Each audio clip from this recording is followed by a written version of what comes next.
Oh, o'g'lim keldi. Rossiyskiy shokoladim, rossiyskiy vodkam keldi. Qanday? Zo'r ota. Bu kim mazgayor? Nachaliging ham keldimi? Bu o'g'lim dada.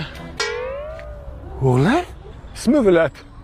Voy, Vilat. O'g'ling o'zbekchani biladimi? Yo'q, bilmaydi. Bu onasini yemsa bu miskalang necha yosh? Endi 43 ga kirdi dada. O'ng yosh kattami sandan o'g'ling? Mana majbur bo'ldim-da dada, nima qilish? Rossiyan propiskasini olay deb onasiga uylandim. Alla Pugachovagami? Ну, Ира, Максим Горький-ku. Hop, что говорит он? So'kin men rus Ya tilini chera, sharmanda qilding. Ha, ruscha so'kyapsiz-da. Siz ham tushunadi-ku bu. Uzr. Vlad, ovqat kattalar boshlamaydi, otang boshlamaydimi birinchi? Vilat o'tasida 10 yosh katta.